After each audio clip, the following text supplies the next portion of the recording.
Hello. Some stories were never meant to be told. But tonight, one of them will find you, whispered from the shadows, wrapped in guilt, drenched in silence. Tonight, I'll tell you the story of The Hollow Whisper, Part 2, the story that remembers you. Now,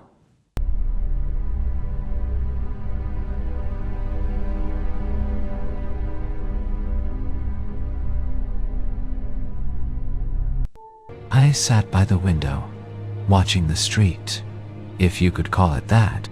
The town had changed again. Where there were once houses, there were now rows of tall, narrow trees, leafless, bent like they were listening, and in between them, shapes, still, watching, no faces. We waited till what we guessed was morning, but there was no light. Just that eternal, endless night. My watch had stopped. Sam's phone kept rebooting every time he turned it on. Mira didn't even bother. Something's playing with time, she said. We're not in the real world anymore. Sam scoffed. Don't start with that supernatural crap. You saw it, Sam. You saw what went into that wall.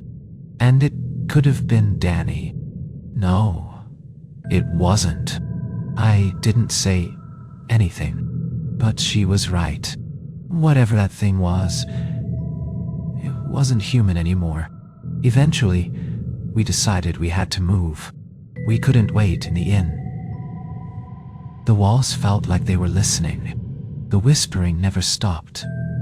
It was everywhere now, through the walls, beneath the floorboards, in the water pipes. It wasn't just one voice. It was a chorus, whispering the same phrase over and over again. Turn the hollow, feed the skin.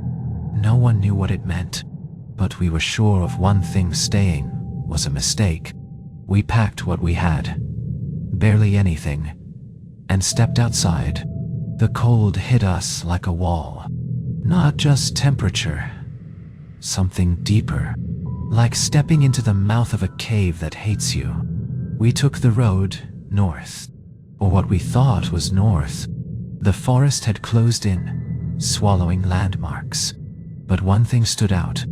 There was a new building. It hadn't been there yesterday, or the day before. A tall brick structure with no windows. Just a black iron door with a carving above it. A symbol. It looked like an eye with 3 slashes through it. Mira stopped walking. That's the same symbol from the wardrobe. I saw it carved inside. Sam walked up to the door. Maybe Danny's in there. I shook my head. Or maybe that's where it came from. We stood in silence. Then the door creaked open. Just slightly. No one touched it. From the darkness inside, a voice called out. But it wasn't Danny. It was me. Alex, it said. Please, help me. It's so dark in here. I froze. Hearing your own voice coming from somewhere it shouldn't. It breaks something inside you. Like your brain tries to glitch. To reject the moment. Deny it. But I knew what I heard. It was my voice. Coming from the black doorway. Alex. It called again. Don't leave me. I'm cold. I stepped back. Mira grabbed my arm. That's not you, she said. I know. Sam stared into the open door. Is it Danny? It's not any of us, I whispered. We didn't go in. That was the smartest thing we did all day. Instead, we marked the place. A crack in the pavement, a scratch on the doorframe, something to prove we'd been there, that it was real. Sam took a picture with his old camera. The digital ones were all fried. When he checked the photo, the building wasn't there. Just trees, and a smear of static where the door should be in. We didn't talk after that. We just walked. Fast. The fog was thicker now. It rolled like smoke, hiding the path, shifting around us like a living thing. We kept hearing footsteps behind us, but every time we turned, nothing. Except once, I caught a glimpse. A figure standing far back on the trail. Pale, tall, motionless. Wearing Danny's clothes, but not Danny. The face was wrong. Too long. Lips stitched closed. Eyes missing. Just black, sunken pits where they should have been. It tilted its head, slowly, then stepped into the fog. Gone. One. Mira was breaking. She kept whispering to herself, drawing things in her notebook. Circles, eyes, runes I didn't recognize. I asked her what they meant. They're watching, she said. Always watching. If I keep drawing, they can't come through. Who?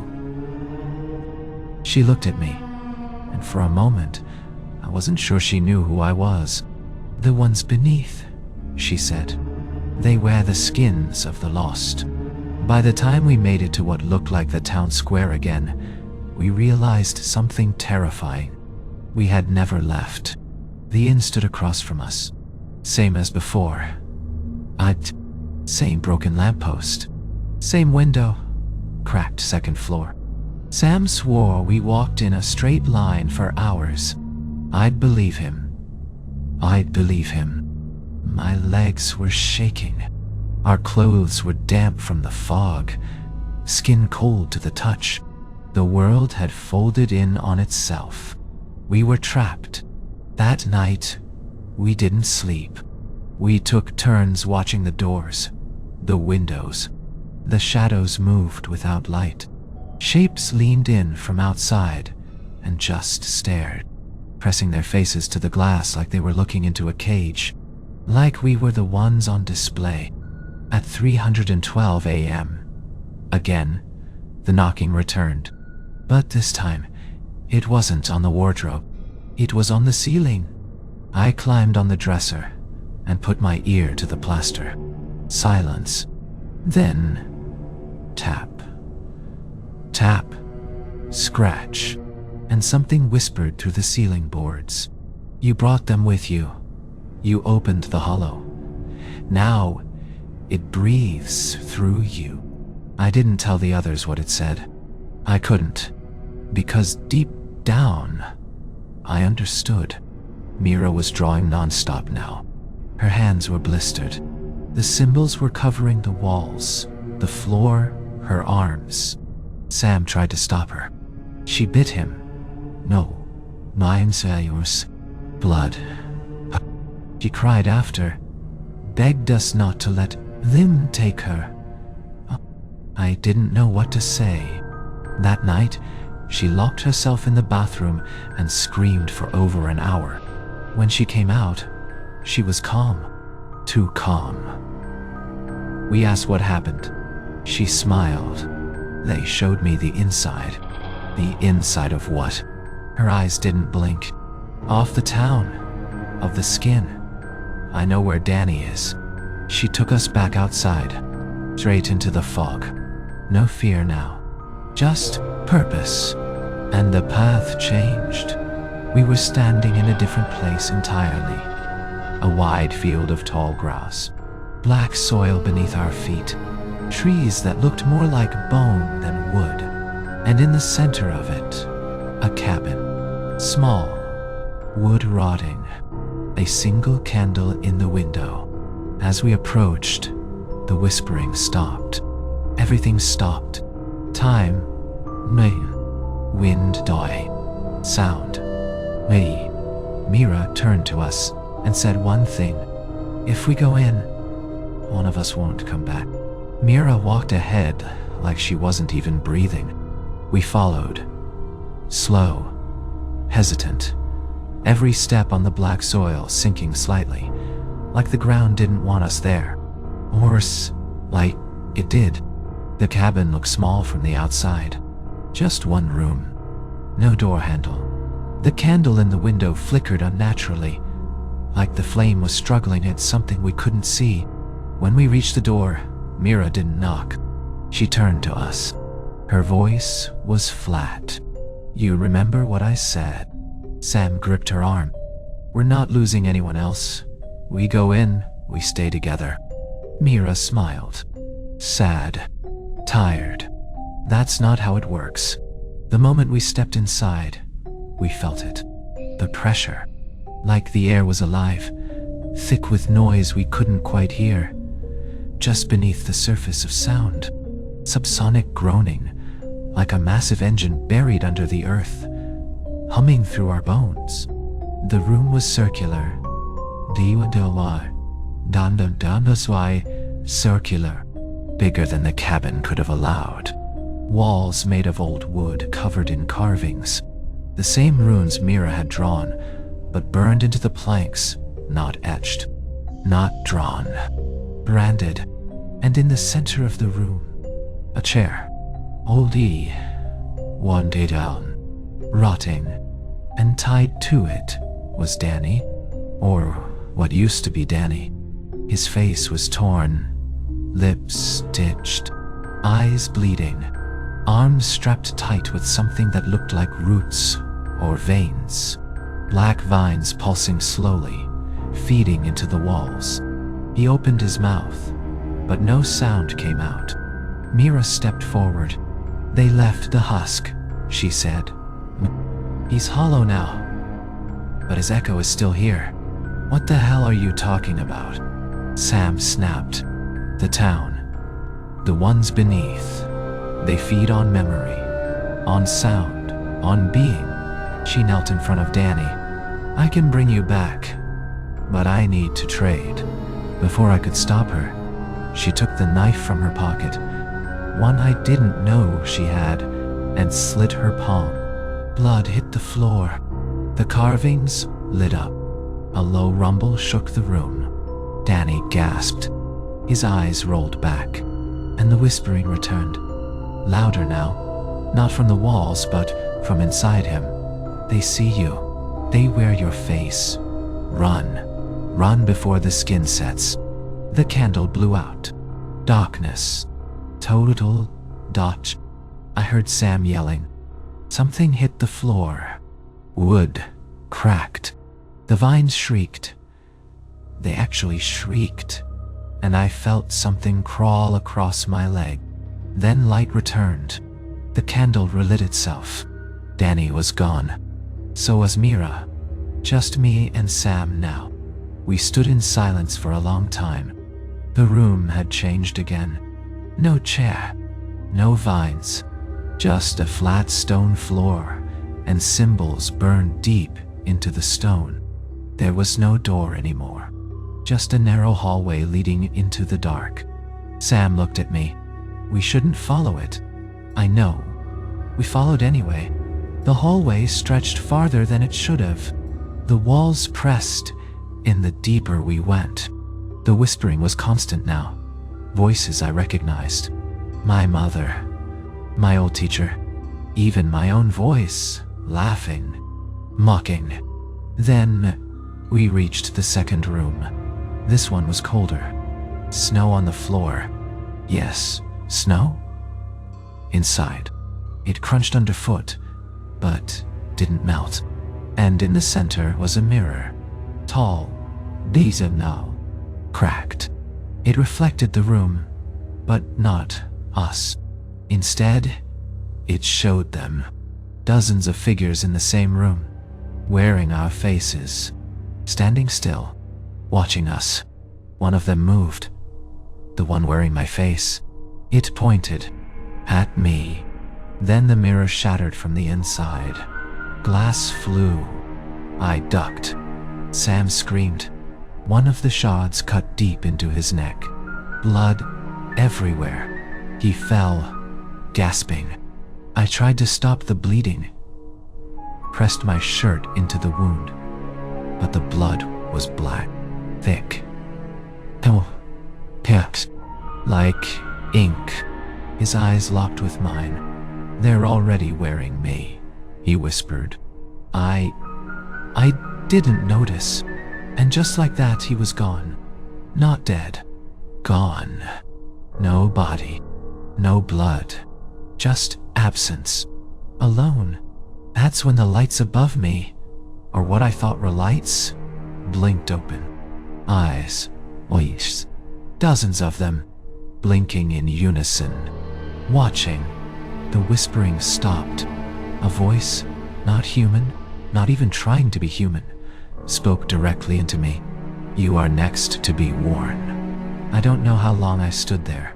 Under the watching eyes. Under the voice. It didn't echo. It pressed. Like a thought that wasn't mine, speaking through my bones. You are next to be worn. And then silence. The eyes closed, one by one. Darkness swallowed me again. I ran. I didn't know where. There was no path. No structure. Just endless corridors made of shifting stone and wood and skin. Yeah, skin. I touched one of the walls, and it breathed. That's when I realized something was following me. Not footsteps. Breathing. Shallow, wet, hungry breathing. Like something was learning how to breathe just by copying me. And then it whispered, from inches behind my neck, slow down. You don't want to fall apart. I didn't turn around. I didn't scream. Ain't still. I kept running until the floor opened beneath me. No warning, just void. I fell into a blackness so deep, I forgot my own name. When I landed, I was standing in my childhood bedroom. Perfect. Intact. Even smelled the same. Dust and wood and old paperbacks. My bed. My desk. My posters on the wall. But the window was wrong. There was no world outside it. Just static. Like a broken TV. Why? And then my mother walked in. She wasn't real. I knew that. She's been dead for years. But she moved like her. Sounded like her. And when she hugged me, I almost believed. Her skin was too cold. Her hands too long. And she whispered in my ear, "You're almost hollow, sweetheart. Just a few more pieces." I pushed her away. Her face peeled off, like wet paper. No eyes beneath. No mouth. Just an empty scream, and a long bone-white tongue that reached for my neck. I smashed the lamp on the nightstand into her face. She fell apart like ash and meat, and the room melted around me. Back into the corridors. Back into the hollow. I wandered. I don't remember how long, but something had changed. The walls started whispering my memories. Voices I forgot I ever heard. My first lie. My worst thought. Things I never said out loud, and never wanted to. They were being peeled from me. I was being hollowed. And then I saw her. Mira. Naked, except for the symbols carved into her skin. Eyes pure black. Not evil. Just empty. She was sitting cross-legged in a pool of ink, drawing circles on the floor. When she looked up, she smiled. "Alex," she said, "you are still mostly you. That's rare." I dropped beside her. I didn't have the strength to ask questions. She handed me a piece of glass, a mirror shard. "Look," she said. I didn't want to, but I did. And what I saw wasn't me. Not fully. My face. It was shifting. Eyes flickering between colors. Skin crawling. Like something underneath was trying to push out. I dropped the shard. Mira caught it. "It's okay," she said. "You're being worn slowly. That means they're still not sure what you are." "What does that mean?" She touched my chest. "They fear you. You're the first noise they couldn't echo." Her words echoed in me like a key turning in a lock. They'd on identity, on sound, on memory. But I was still thinking, still aware. I wasn't silent. Not yet. Mira stood. You have to reach the center, Alex, where the first skin was taken. Burn it, break it, or you'll become another voice in their choir. I followed her again, but something watched us, and as we walked through the next door, we stepped into a room made entirely of mirrors. Hundreds dot, each one showing a version of me. Different smiles. Different eyes. Some weren't blinking. Mira stopped walking.